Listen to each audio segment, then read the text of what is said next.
yang hanya menghabiskan uang. Tidak ada kegembiraan, yang ada kesedihan. Ya, kemudian kita lanjut. Lalu kita lihat ada contoh ini ya. Lihat ke ayat 36. Demikian pula dengan Yusuf yang oleh rasul-rasul disebut Barnabas. Artinya anak penghiburan. Seorang Lewi dari Siprus.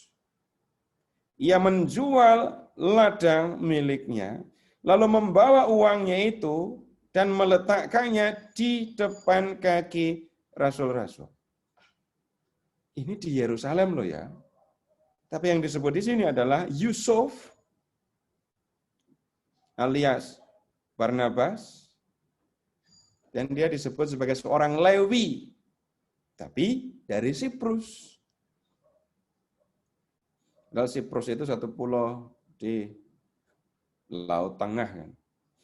Bapak Ibu juga silahkan mengingat ada Simon dari Kirene itu. Kirene ada di Afrika Utara. Siapa mereka? Mengingatnya sederhana saja. Orang-orang Yahudi perantau yang kembali ke tanah leluhur mereka di Yerusalem.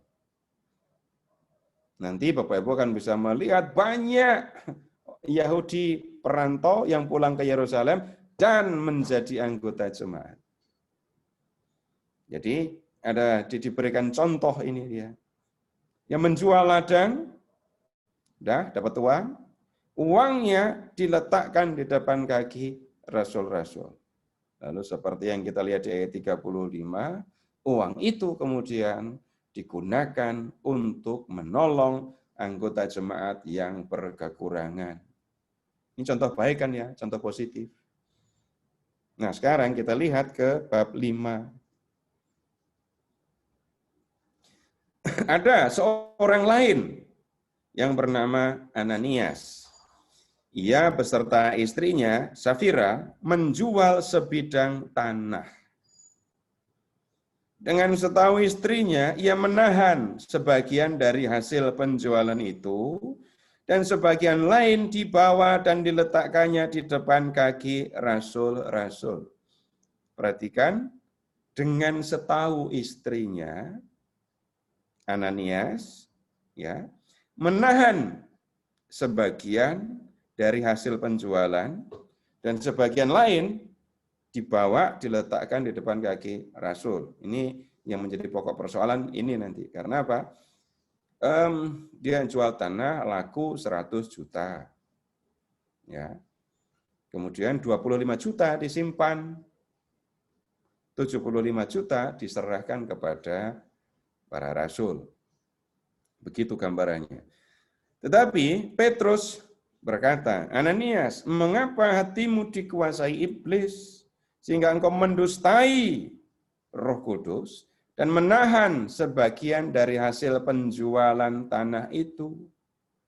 Loh, nahan atau mengambil sebagian dari uangnya sendiri kok salah.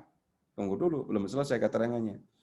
Selama tanah itu tidak dijual, bukankah itu tetap kepunyaanmu? Dan setelah dijual, bukankah hasilnya itu tetap dalam kuasamu? Seandainya dia memberikan sebagian, 75 juta tadi ya gambarannya, nggak ada masalah kan? Dia menyimpan yang 25 juta dan hanya menyerahkan yang 75 juta, nggak masalah. Jadi tunggu dulu, soalnya belum jelas sekarang. Mengapa engkau merencanakan perbuatan itu dalam hatimu? Engkau bukan mendustai manusia, tetapi mendustai Allah. Tunggu dulu, ada kata dusta sekarang. Dustanya ada di mana? Perhatikan kata sebagian. Rupanya, berdasarkan pemahaman ini ya, ketika menyerahkan sebagian hasil kepada Petrus, 75 juta gambarnya tadi ya, dia mengatakan, saya sudah menjual tanah, ya, laku 75 juta, dan ini semua saya serahkan kepadamu. Jadi Kalau dia ngomong apa adanya, tidak ada soal. Yang 25 saya simpan. Yang ini 75 juta untuk jemaat. Kalau ngomong begitu kan nggak ada soal. Dusta Ananias ada di soal ini. Memberikan sebagian, tetapi mengatakan semua. Nah, kemudian lihat, urusannya apa ini? Di ayat 3 dikatakan dia mendustai Roh Kudus. Dan di ayat 4 dikatakan mendustai Allah. Nah, Bapak Ibu begini, silahkan mengingat tentang kehadiran Roh Kudus di dalam diri para rasul ya. Kemudian berkat kuasa Roh Kudus di dalam diri para rasul memiliki apa menyebutnya ya, bukan rasulnya yang punya, tapi dalam diri para rasul ada kuasa yang membuat mereka bisa membuat banyak mukjizat tadi ya. Dan kemudian rupanya apa yang dilakukan oleh Ananias itu diketahui oleh para rasul, dalam hal ini Petrus. Dan Petrus melihat pemahaman ini sampai kepada dia karena Roh Kudus. Nah sekarang, lihat ke ayat 5. Ketika mendengar perkataan itu, rebahlah Ananias dan putuslah nyawanya. Ananias mati di tempat. Ini kalau ada orang bohong, hukumannya kayak gini, ini sudah berapa orang yang harus mati?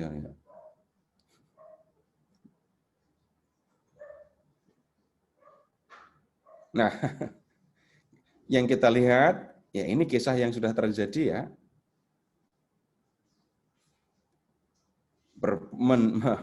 Berbohong, berdusta, bukan soal yang sederhana, ini soal yang dipandang sangat serius, sehingga pelakunya langsung mendapatkan hukuman, dan hukumannya adalah hukuman mati.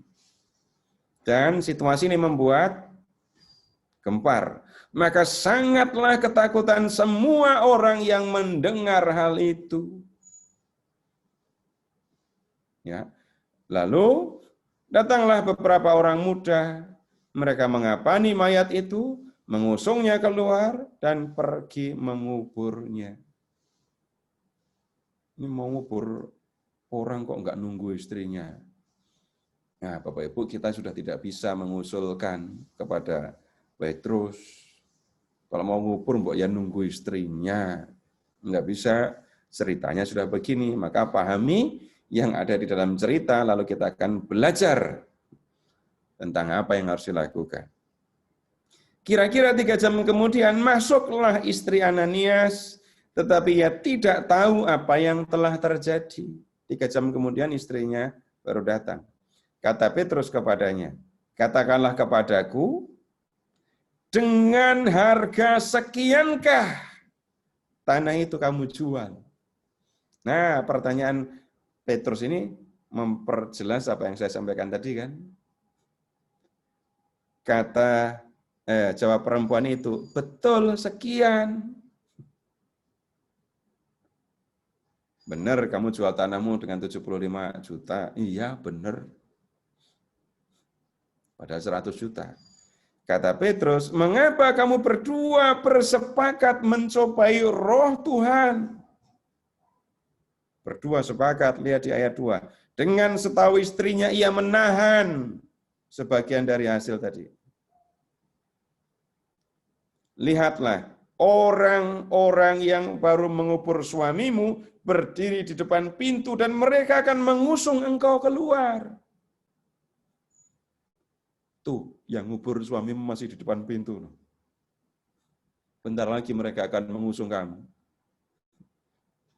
Dan lihat, lalu rebahlah perempuan itu seketika itu juga di depan kaki Petrus dan putuslah nyawanya. Ketika orang-orang muda itu masuk, mereka mendapati dia sudah mati. Lalu mereka mengusungnya keluar dan mereka menguburnya di samping suaminya. Maka sangatlah ketakutan seluruh jemaat dan semua orang yang mendengar hal itu. Nah, sekarang begini Bapak Ibu, kalau di dalam pembicaraan, bukan pembicaraan serius ya, orang mengatakan perjanjian lama itu kejam, Allah suka menghukum, Allah dendam, dikit-dikit hukumannya hukuman mati gitu ya. Kalau pernah mendengar, ya enggak apa-apa, kalau nggak pernah mendengar juga nggak apa-apa. Kalau orang sampai mengatakan hal yang seperti itu, ya bisa jadi dia tidak membaca kisah bab 5 ini. Nah, kalau yang di kisah bab 5 ini, berbohong itu loh, hukumannya mati. Hukuman mati, eksekusi di tempat loh ya.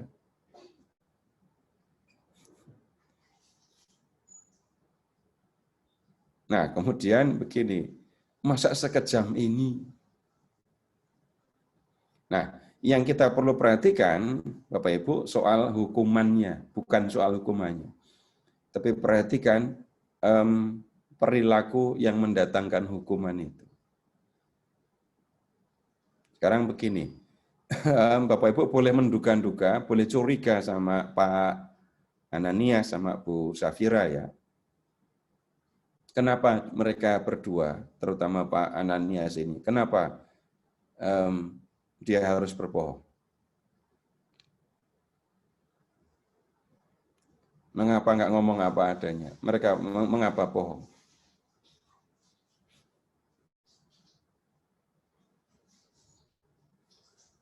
Nah, bisa jadi urusannya. Ada yang mau menyampaikan tuduhan kepada Pak Ananias? Loh, ini sekarang saya persilahkan menuduh malah nggak ada yang mau nuduh. Biasanya nggak disuruh nuduh malah pada nuduh kan. Ada yang mau berbicara? Silakan. Kenapa Pak Ananias berbohong, berdusta? Yang penting berdustanya, bukan menahannya. Kenapa dia harus berdusta?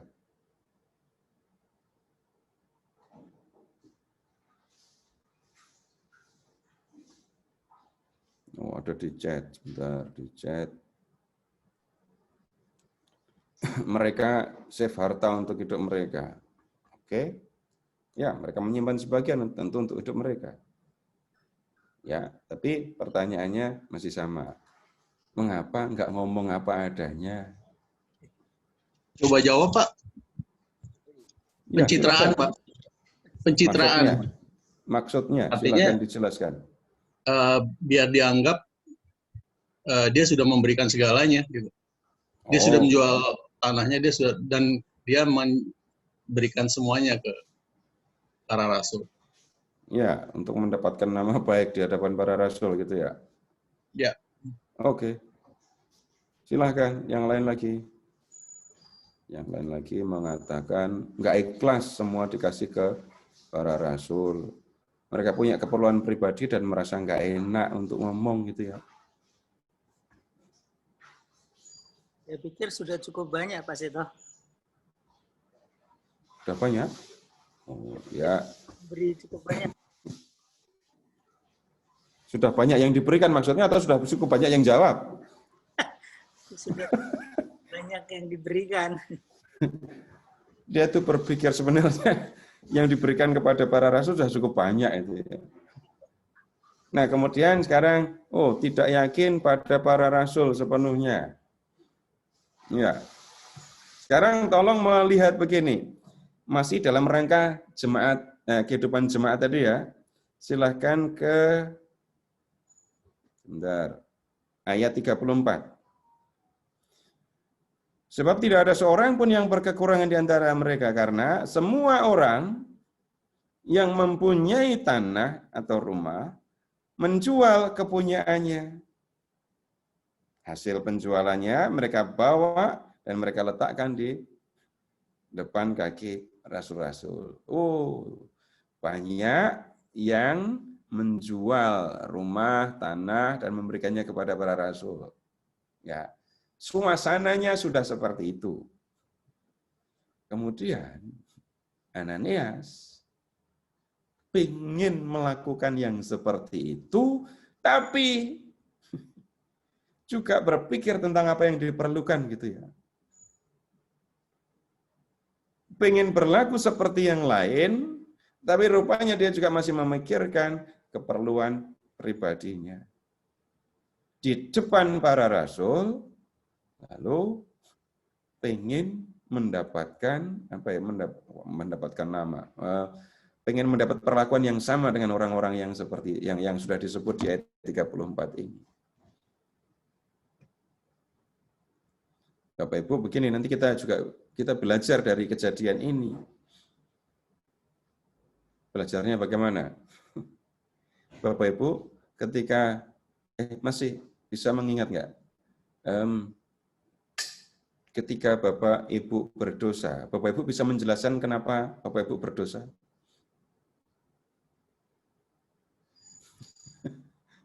Kenapa kok berdosa?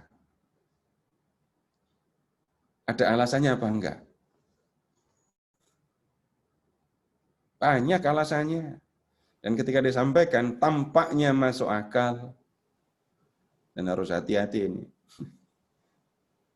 Jadi ketika saya berdosa, itu ya, ketika saya berdosa, saya marah. Marahnya sampai kalap. Kalapnya sampai ngata-ngatain, sampai mukul. Kemudian ketika saya ditanya, kenapa kok melakukan itu? Saya punya jawaban. Dan jawaban saya bisa jadi tampak benar di hadapan orang. Apakah saya bisa menutup kesalahan saya dengan kata-kata saya? Bisa, tapi di depan orang. Orang bisa mengerti kenapa saya berbuat begini, lalu dimaklumi gitu loh.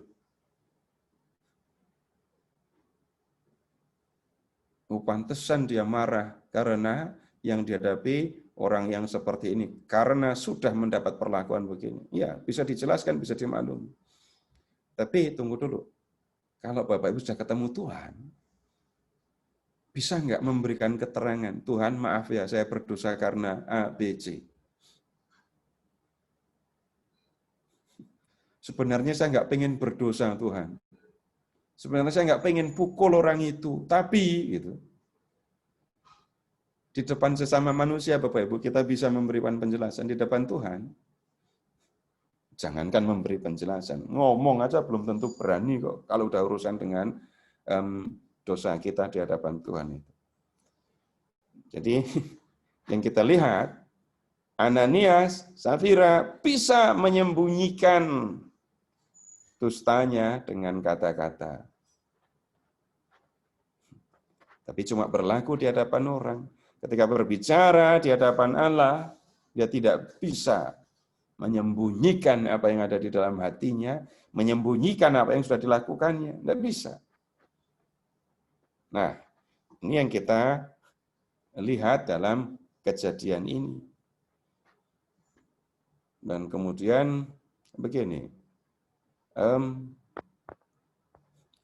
kalau orang mau berdosa itu pakai persiapan dulu apa enggak sih?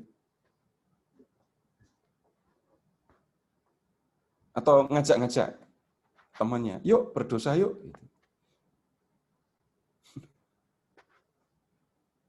Enggak akan ketemu kalimat itu. Tapi kalau Bapak Ibu mendengar kata persekongkolan, lalu kerjasama untuk melakukan yang negatif, ya itu sama dengan bekerja sama dengan berdosa. Pakai persiapan? Iya, pakai. Kalau udah nggak pakai persiapan, wah itu begitu spontannya. Nah, kita perlu belajar berhati-hati, dan ini belajarnya nggak ada habisnya loh ya. Kalau untuk belajar melawan dosa, ya belajarnya ya sampai ketemu dengan Tuhan nanti. Kita lanjut. Situasi yang seperti itu membuat orang yang mendengarnya ketakutan. Lalu sekarang silahkan ke ayat 12. Dan oleh rasul-rasul diadakan banyak tanda dan mukjizat di antara orang-orang banyak. Semua orang percaya selalu berkumpul di serambi Salomo dalam persekutuan yang erat. Mereka masih pergi ke bait Allah. Dan orang-orang lain tidak ada yang berani menggabungkan diri kepada mereka, namun mereka sangat dihormati orang banyak. Jadi para rasul, tolong amati kesibukan para rasul Bapak Ibu. Mereka memberitakan firman Allah, dan pemberitaannya didukung dengan mukjizat ya. Kemudian berikutnya, mereka mengurus jemaat, menyampaikan pengajaran kepada jemaat. Habis itu, mereka juga mengurus keperluan hidup jemaat. Ini pasti capek sekali para rasul. Dan sekali lagi, ini semua masih terjadi di Yerusalem. Dan makin lama, makin bertambahlah jumlah orang yang percaya kepada Tuhan, baik laki-laki maupun perempuan, bahkan mereka membawa orang-orang sakit keluar ke jalan raya dan membaringkannya di atas balai-balai dan tilam, supaya apabila Petrus lewat, setidak-tidaknya bayangannya mengenai salah seorang dari mereka. Luar biasa ini mukjizatnya kan. Bayangannya melewati orang sakitnya bisa sembuh. Ini Pak, ini mukjizat yang bahkan kalau Bapak Ibu membaca Injil tidak ketemu kan mukjizat seperti ini dikerjakan oleh Tuhan Yesus. Enggak usah berpikir, jangan-jangan para rasul lebih hebat dari Yesus. Enggak. Semua mukjizat yang dilakukan oleh para rasul itu untuk membuktikan, menunjukkan bahwa Yesus yang dibunuh oleh para pemuka Yahudi sungguh-sungguh sudah bangkit, tidak kelihatan, tetapi kuasanya tetap bisa dialami. Dan lihat Bapak Ibu ayat 16. Dan juga orang banyak dari kota-kota di sekitar Yerusalem datang berduyun-duyun serta membawa orang-orang yang sakit dan orang-orang yang diganggu roh jahat, dan mereka semua disembuhkan. Nah, sekarang gini, mukjizatnya begitu hebat. Dan ini adalah dalam tanda kutip fasilitas atau kelengkapan yang diberikan oleh Allah kepada para rasul untuk mengerjakan tugas yang dipercayakan kepada mereka, memberitakan Injil.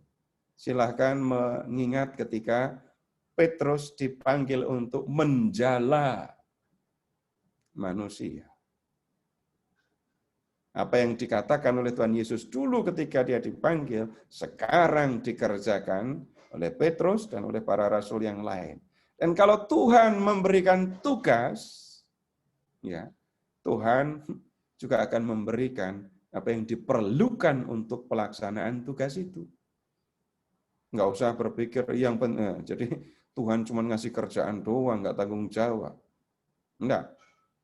Tapi jangan dibalik. Tuhan, saya mau melakukan pekerjaan ini untukmu. Tolong siapkan dulu A, B, C, D, E. Setelah siap, baru saya akan mengerjakannya. Kalau yang seperti itu, malah nggak jadi pekerja. Malah. Bapak Ibu, silahkan mengamati, silahkan memperhatikan masing-masing ya, sendiri-sendiri. Ketika Bapak Ibu mengerjakan sesuatu untuk Tuhan, entah dalam wujud apa, dalam bentuk apa, silahkan amati bagaimana Tuhan melengkapi yang Bapak Ibu perlukan. Kalau Tuhan tampaknya tidak memberikan yang diperlukan, tolong lihat lagi. Melihatnya bagaimana? Ini saya bekerja beneran untuk Tuhan atau untuk diri saya sendiri? Baru ketemu soal sedikit, sudah nggak mau lagi. Sampai mati saya tidak mau membantu di gereja. Kalau udah ngomong kayak gitu, jangan-jangan mati beneran malah. Itu kan karena konflik, karena soal ini dan soal itu, lalu sudah mengundurkan diri. Saya tidak akan menyangkal bahwa di sana-sini kita bisa berhadapan dengan situasi tidak nyaman, konflik, pertentangan, dengki, iri hati, di mana-mana ada. Tapi ketika memang kita mau mengerjakan sesuatu untuk Tuhan, lalu tantangan-tantangan seperti itu tidak akan membuat kita mundur. Nah sekarang begini, kalau saya mau melakukan sesuatu untuk Tuhan, ada tantangan sedikit, lalu saya mundur, saya jadi bekerja untuk Tuhan atau tidak? Enggak jadi. Jadi saya memutuskan untuk tidak mengerjakan sesuatu bagi Tuhan karena ada tantangan ini. Pertanyaan jahatnya. Jadi yang menentukan langkah saya itu Tuhan atau tantangan? Yang mengendalikan saya, yang harusnya saya taati itu Tuhan atau godaan atau tantangan. Jadinya begitu. Tapi begitu kita mengerjakan, kegembiraan seorang hamba itu kan kalau mengerjakan yang diperintahkan oleh Tuannya. Kalau saya mengerjakan ini atau saya mengerjakan itu, dan saya yakin ini dikehendaki oleh Tuhan, saya merasa gembira kalau sudah bisa mengerjakannya. Nah, dulu para rasul diberi fasilitas oleh Tuhan, kemampuan untuk membuat mukjizat. Sekarang silahkan amati sendiri-sendiri. Selama ini ketika Bapak Ibu mengerjakan sesuatu bagi Tuhan, perhatikan, lihat kembali, Tuhan memberikan, melengkapi saya dengan fasilitas apa saja.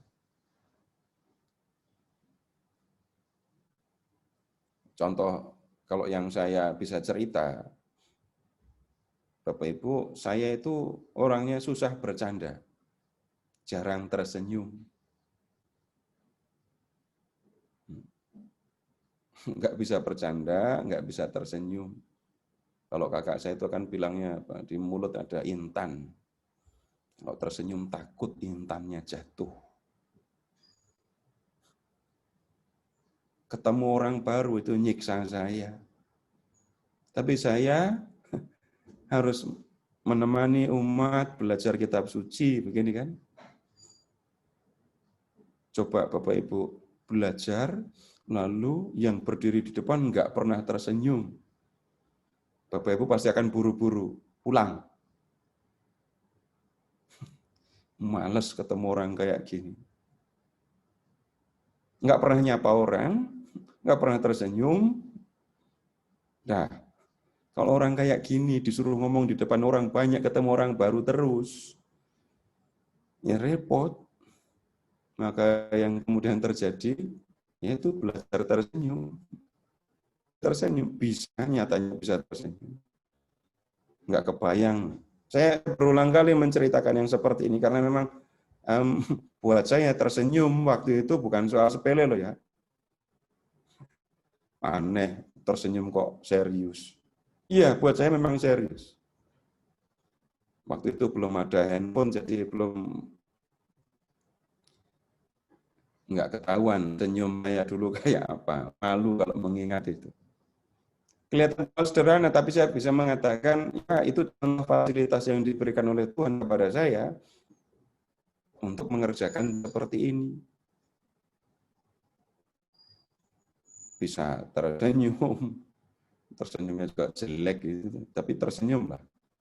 Nyapa orang, kalau nyapa juga kaku, tapi mau menyapa. Kalau dulu, saya bisa berpapasan dengan Bapak Ibu semua,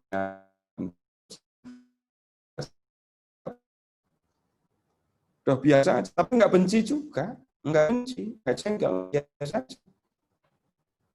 Sekarang mengangkat itu sederhana kan, tapi saya berani mengatakan itu fasilitas yang disediakan untuk saya.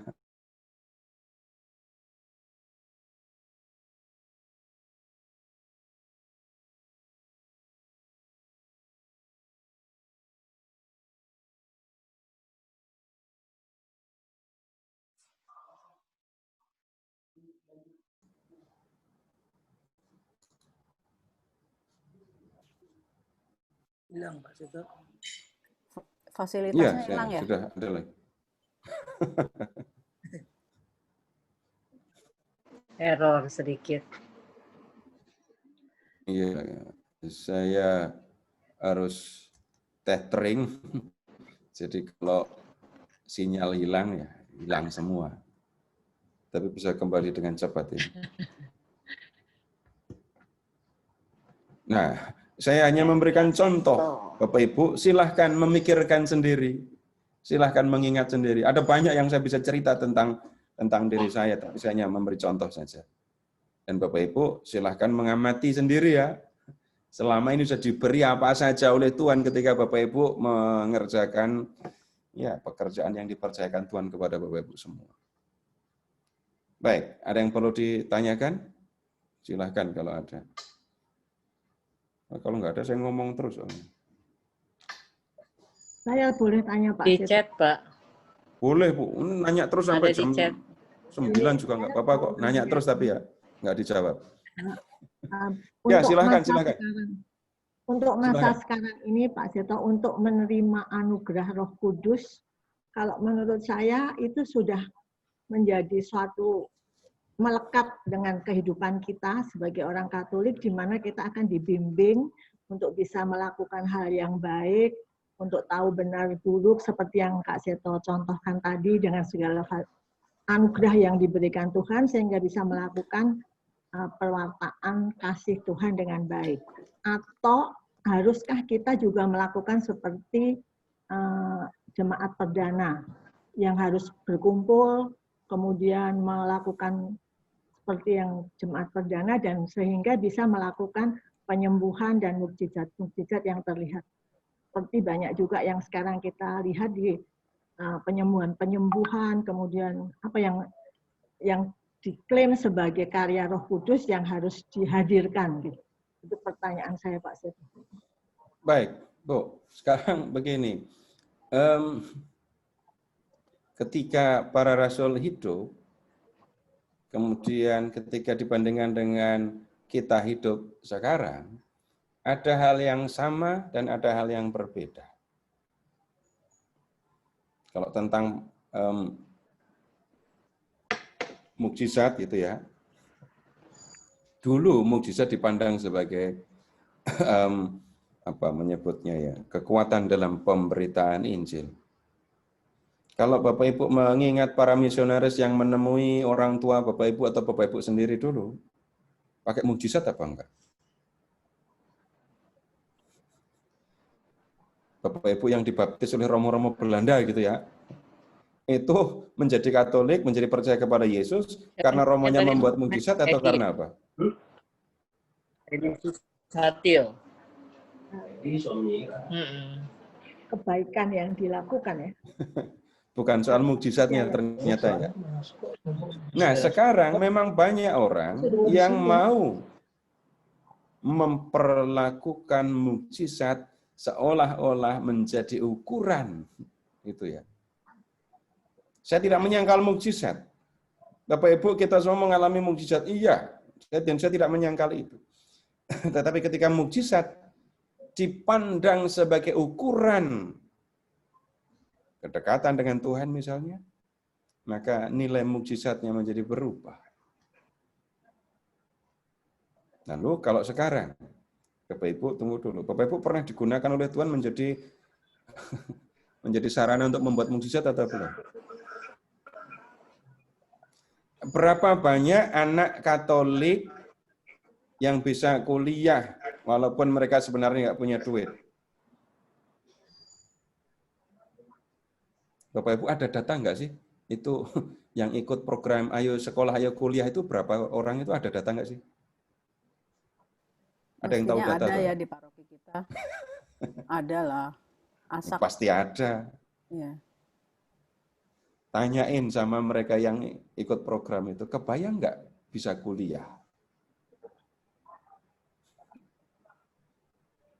Nah, baik, kalau yang cara sebelumnya, tolong amati begini, soal yang sederhana saja, kegiatan-kegiatan karitatif yang dilakukan oleh gereja. Sekarang dicurigai, enggak apa-apa, enggak ada soal dengan kecurigaan, dengan tuduhan-tuduhan itu. Tapi lihat, di masa tertentu, karya karitatif gereja itu memiliki nilai yang sangat serius. Sebelumnya juga, sekolah yang didirikan oleh para misionaris menolong begitu banyak orang sehingga bisa memperoleh pendidikan. Di satu masa dengan di masa yang lain, Roh Kudus membimbing gereja untuk menentukan langkah-langkah yang sesuai untuk melakukan kehendak Tuhan, untuk memberitakan nama Tuhan. Kalau sekarang mujizat mau dipakai lagi, tunggu dulu, jangan buru-buru percaya. Hanya karena, di Alkitab ada. Ya memang di program Ayo Sekolah, Ayo Kuliah nggak ada di Alkitab. Apalagi ngomongin sekolah, yang nggak ada sekolah di dalam Alkitab. Tapi di zaman sekarang, dalam situasi sekarang itu yang memang diperlukan. Dan Roh Kudus membimbing gereja dari waktu ke waktu untuk mengambil langkah-langkah yang sesuai dengan zaman. Begitu, Bu ya.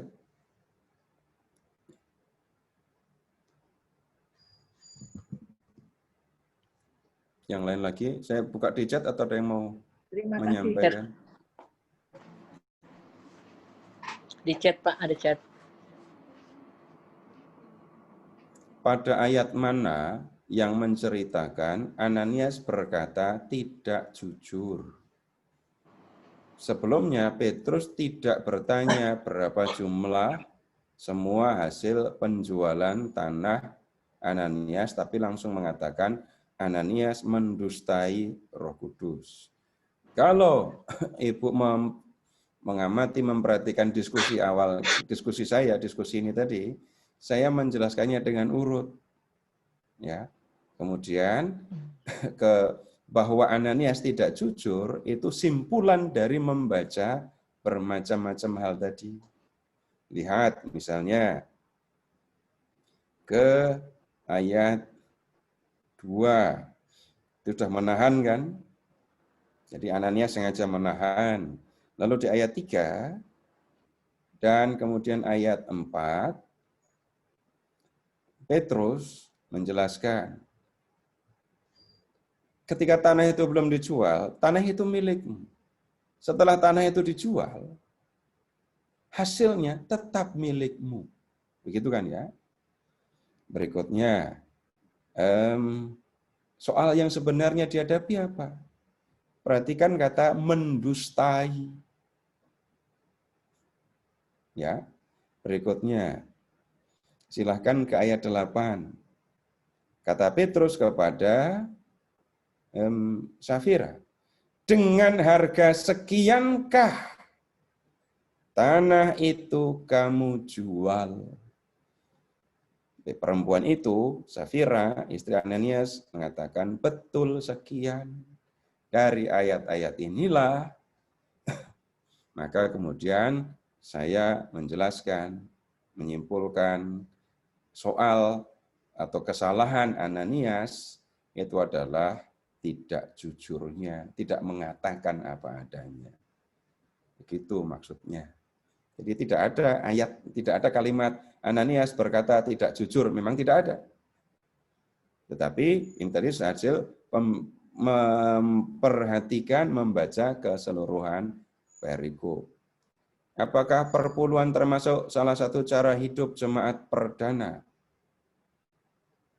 Kenapa Katolik agak tabu membahas perpuluhan? Nah, tunggu dulu. Nah, ini pertanyaan yang pertama. Tolong lihat. Yang diberikan kepada para rasul 1/10 atau 1/1.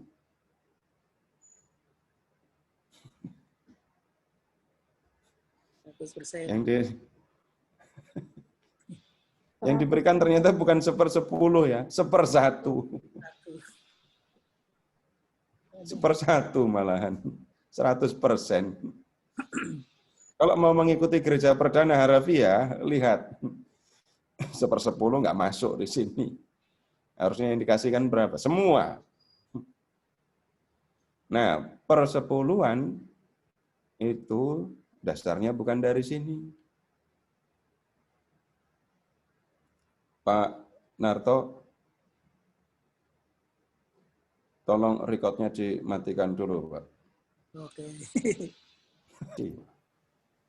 Kalau yang reaksi Tuhan akan segera datang, lalu reaksinya bukan membagi-bagi. Kalau di 2 Tesalonika, mereka jadi malas ngapa-ngapain.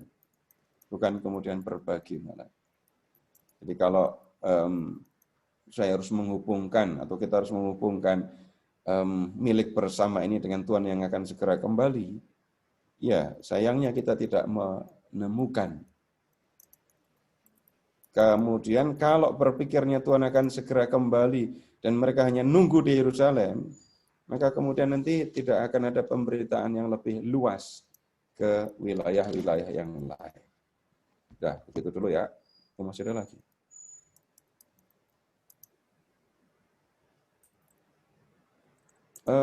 Enggak, tentang persepuluhan itu sebenarnya suatu hal yang mulia loh ya.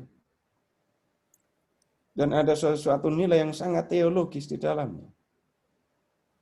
Maksudnya begini, kalau sekarang ada yang off the record lagi Pak, teologinya. Kalau ensiklik yang merujuk cara hidup jemaat perdana tentang kepemilikan. Maaf, saya tidak tahu. Tidak bisa jawab saya. Oke. Yang ditanya ensiklik tentang kepemilikan yang berkaitan dengan jemaat perdana. Ada nggak? Nah, saya yang tidak tahu, Ibu. Oke. Mungkin saya perlu cek. Saya tidak tahu. Mungkin Ya. Pak Bob tahu kali. Pak Bob tahu nggak Pak Bob?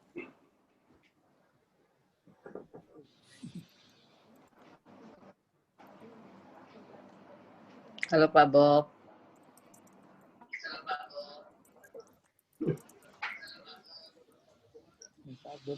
Pak Bob, pertanyaan Pak Bob, ada nggak ensiklik yang dokumen gereja yang merujuk kepada cara hidup jemaat perdana yang mengenai kepemilikan?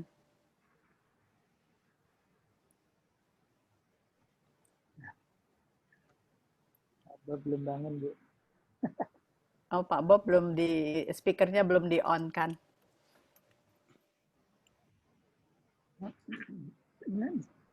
Nanti tanya Mbak Google aja, Bu. Pak gurunya aja nggak tahu. Saya tidak mungkin tahu segala sesuatu. Mendingan kita ini PR aja buat kita. Oke. Lanjut. Dah?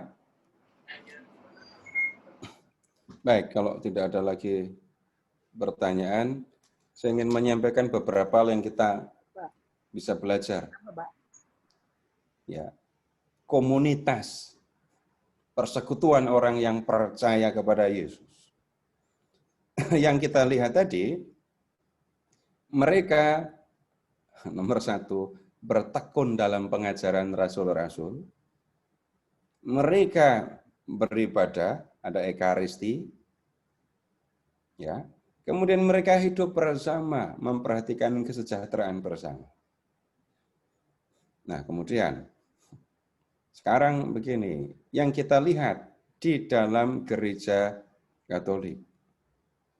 Persekutuan yang seperti itu kalau di paroki agak kesulitan ya. Bapak Ibu mengenal semua warga paroki? Tidak. Kalau di Keuskupan Agung Jakarta bisa mengenal semua, pasti jagoan itu. Tapi kalau di wilayah lain bisa jadi Bapak Ibu kenal semua. Nah, kemudian sekarang persekutuan yang paling bisa dirasakan itu justru di tingkat lingkungan. Kalau di tempat lain, komunitas basis. Orang saling mengenal. Ya, ada saling mengenal. Dan kemudian orang bisa bertekun dalam pengajaran para rasul. Ya, memang sudah tidak bisa mengundang rasul lagi, tetapi ajaran para rasul tetap bisa ditekuni sampai sekarang. Gimana caranya? Mempelajari isi iman Katolik, mempelajari Alkitab bersama, atau bersama-sama mendengarkan firman Tuhan dalam kitab suci. Kemudian, kalau tentang doa, beribadah, nggak usah khawatir. Misal lingkungan, doa-doa di dalam gereja, di lingkungan, luar biasa. Makan bersama, nggak usah khawatir juga kalau makan bersama. Dan kalau makan, ada nggak Bapak Ibu selama ikut pertemuan di lingkungan, ada nggak yang makan sambil nangis? Kalau pulangnya nangis, iya mungkin ada, karena gulanya langsung tinggi. Tapi kalau pas sedang pertemuan, ada suasana gembira, ya, bersama, ada kegembiraan yang dinikmati, dirasakan bersama. Ya. Kemudian soal kepemilikan bersama, bisa jadi urusannya bukan seperti para rasul, di lingkungan ada yang jual, dan ini saham saya lepas semua deh buat warga lingkungan. Enggak ada yang begitu kan ya. Tentang kepemilikan bersama, Bapak Ibu silakan amati tentang memberikan bantuan kepada orang yang berkekurangan di dalam gereja, tetap bisa dikerjakan, bisa dilakukan. Caranya berbeda-beda sesuai dengan situasi. Situasi dulu seperti itu, situasi sekarang berbeda. Tapi prinsip sama. Yang saya punya, yang saya miliki, bukan hanya punya saya. Tapi ini adalah juga bagian dari jemaat atau komunitas. Cara saya menolong orang juga berbeda dengan cara para rasul dulu menolong orang. Nah, kemudian begini, banyak hal yang sudah dilakukan di dalam gereja tentang menolong dengan cara yang berbeda tadi ya, milik bersama tadi. Perhatikan saja, ayo program sekolah itu tadi. Pernah bedah rumah? Bedah rumah atau bobol rumah?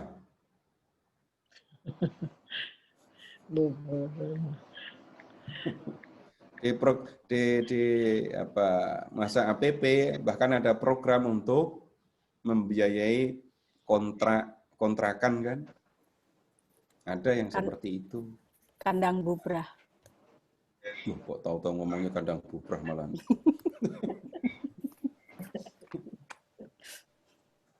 Nah, ada banyak cara yang dilakukan. Tapi kemudian yang saya minta tolong perhatikan soal bertekun dalam pengajaran rasul-rasul itu. Karena apa? Kalau sudah beribadah, makan bersama dengan tulus hati, gampang. Milik bersama, udah dengan macam-macam dilakukan. Tapi komunitas yang tekun belajar, itu yang masih harus terus diusahakan untuk dibangun di antara umat Katolik. Mulai dengan ya mempelajari apa yang dipercaya di dalam gereja Katolik. Mempelajari apa yang diajarkan, dikatakan oleh Tuhan Yesus. Ini contohnya ya kalau kita sedang belajar begini, tetapi praktek seperti ini, kalau bisa dikerjakan di level lingkungan, belajar bersama, dan itu bisa menjadi bentuk, menyebutnya ya, salah satu unsur yang penting dalam persekutuan orang yang percaya itu. Karena tanpa belajar, tanpa mendengarkan pengajaran rasul-rasul, lalu akan ada pertanyaan, jadi yang saya percaya itu apa? Terima kasih, selamat malam. Waduh. Baik, Pak Seto. Kita udah tutup mulut. Makasih Pak Seto. Berhentinya kaget. Katanya sampai jam 9. Ngagetin Pak Seto. Ada satu pertanyaan, Pak. Kalau kita memberi, itu kadang-kadang kan kita suka pilih-pilih ya.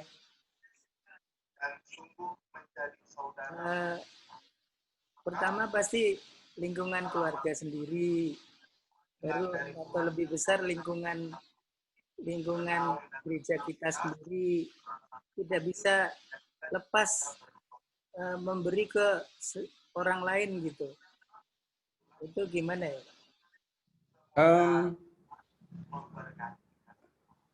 Bapak jual semua properti yang Bapak punya, lalu silahkan keliling Jakarta, cari orang miskinnya, bagikan. Cukup apa enggak? Enggak. Nah, kemudian yang bisa terjadi, ya kita akan bicara tentang komunitas dulu. Tidak ada halangan untuk menolong orang di luar komunitas. Nggak ada larangan, nggak ada hambatan. Tetapi ya memang kita perlu memperhatikan mereka yang ada di dalam komunitas ini. Persekutuan yang saling mengasihi dan persekutuan itu konkret, nyata gitu. Nah, kemudian sudah begitu pun masih harus pilih-pilih. Ya, pilih. Dan Bapak yang menentukan siapa yang harus dipilih. Tapi pilihannya itu dibuat dengan cara seperti apa? Pilihannya bisa keliru, bisa. Kenapa? Pertimbangannya yang nggak pas. Atau bisa jadi pilih keliru. Kenapa? Dibohongi saya. Bisa.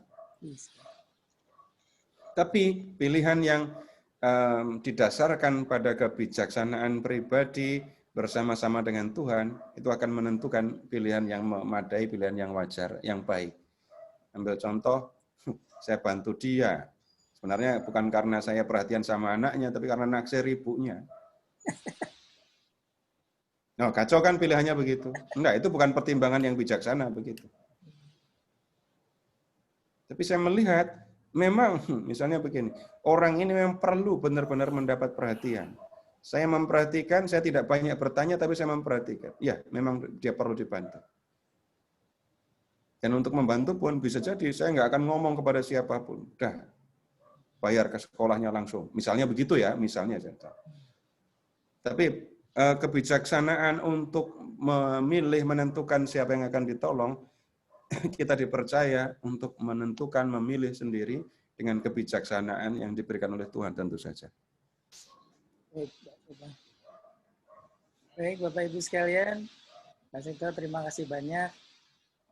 Pertemuan kita malam hari ini kita cukupkan sampai di sini ya. Minggu depan ketemu lagi di hari yang sama, jam yang sama,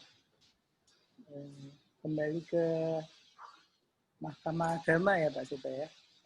Iya, bisa jadi nanti kalau saya akan, karena pilih yang dekat-dekat, bicara tentang penganiayaan, mulai dari diakon sampai penganiayaan, karena yang di Mahkamah Agama itu sudah kita diskusikan. Ya. Kisah bab 6, 7, sampai awal bab 8. Stefanus. Baik, terima kasih. Kita tutup pertemuan malam hari ini. Silakan Bu Yani untuk menutup dengan doa.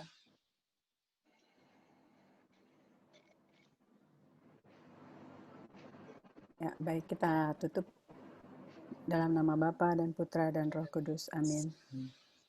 Bapa yang baik, terima kasih atas apa yang kami dengar malam ini. Berkatilah kami semua yang hadir di sini, terutama Pak Seto, berikan kesehatan, dan juga berkati keluarganya, berkati semua yang ada di sini beserta keluarga kita masing-masing. Kami akan tidur malam ini, lindungi kami, dan semoga besok kami kembali bangun dengan segar dan menikmati mujizat-Mu setiap waktu. Semua ini kami mohon dengan perantaraan Yesus Tuhan kami. Amin. Dalam nama Bapa dan Putra dan Roh Kudus. Amin. Terima kasih Bapak Ibu. Terima kasih. Makasih Pak Seto, makasih Pak Sun. Terima kasih Mbak Yani. Terima kasih sama-sama. Terima kasih semuanya. Terima kasih Seto. Sampai ketemu. Selamat malam semua.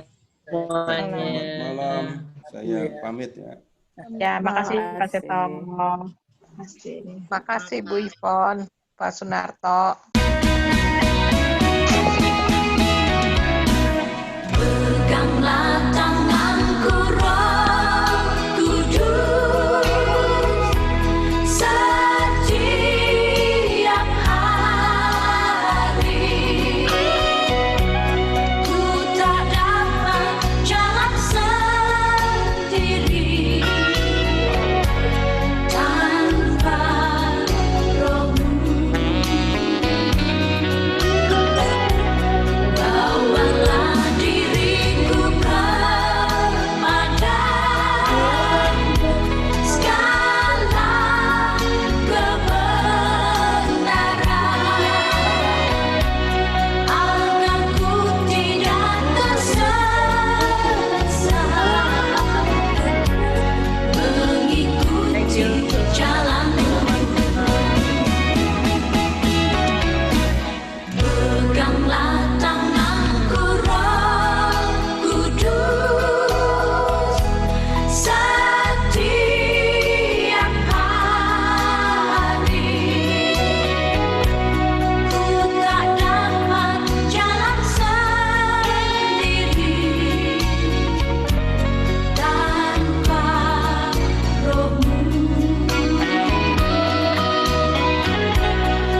kasih.